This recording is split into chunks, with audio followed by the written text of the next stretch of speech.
গাঁওখনতো আমি নিশ্চয়কৈ ক'ব লাগিব, বিগত আগৰ যিবিলাক কংগ্ৰেছ গভৰ্ণমেণ্ট আছিলে তেতিয়াতো আমাৰ ৰাস্তা ঘাটৰ উন্নয়ন নাই, নামঘৰৰ উন্নয়ন নাই, স্কুলৰ নাই, একো উন্নয়ন নাই। কিন্তু এই 16ৰ পৰা ধৰি বিজেপি গভৰ্ণমেণ্টত আমি পাই আছোঁ। এতিয়া আমাৰ নামঘৰটো ইয়াত কাম চলি আছে।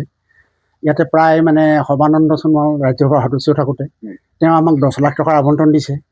আৰু তাৰ পাছতে আকৌ আমাৰ সোণোৱাল কছাৰী অট'নমাছ কাউন্সিলৰ পৰা 5 লাখ দিলে এই মণিকোটটোৰ কাৰণে। আকৌ এতিয়া শেহতীয়াভাৱে আৰু 10 লাখ দিছে মানে আমাৰ কাউন্সিলৰ পৰা।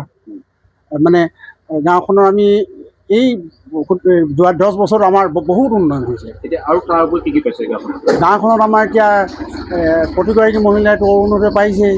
আকৌ এতিয়া এইটো উদ্যোগিতা আঁচনিৰ মানে আঁচনিত অন্তৰ্ভুক্ত হৈ উপকৃত হৈছে। আৰু মানে এইটো PMAY নে কি কয়, ঘৰো পাইছে। মানে সকলো দিশতে আজিকালি মানে আৰু বিনামূলীয়া চাউল চেনি। আপুনি এই চৰকাৰখনৰ সুখীনে?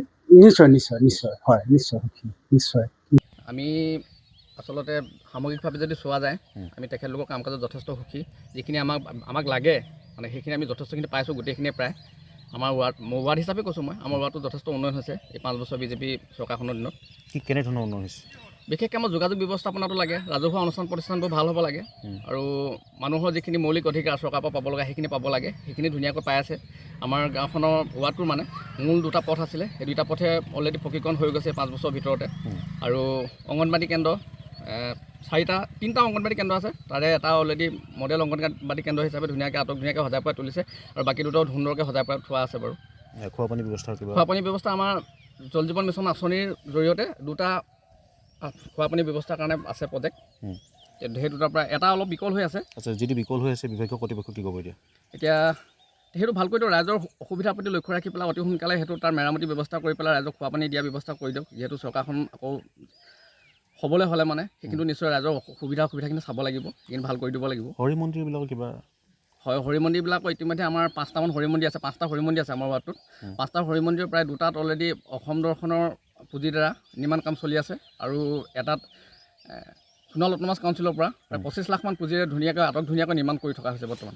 কিছু লোকে এতিয়া সংবাদ মাধ্যমত বাদ দিব খোজা নাই, কিন্তু আওপকীয়াকৈ তেওঁ উন্নয়ন হোৱা নাই বুলি ক'বলৈ হ'লে মানে আপোনাক চাওক, আপোনাক বহুত কিবা এগাল লাগে, সেইগালটো চৰকাৰে আপোনাক হাতত তুলি দিবহি নোৱাৰে। যিখিনি আমাক সামাজিকভাৱে লাগে, উন্নয়ন হ'বৰ কাৰণে যিখিনি বস্তু লাগে, আমি আগৰ চৰকাৰৰ তুলনাত এই চৰকাৰত 100 গুণ বেছি দেখিছোঁ, সেইখিনি আমাৰ হৈ আছে। গতিকে আপুনি চৰকাৰৰ প্ৰতি সহানুভূতি মোৰ নিশ্চয় আছে। ঠিক আছে।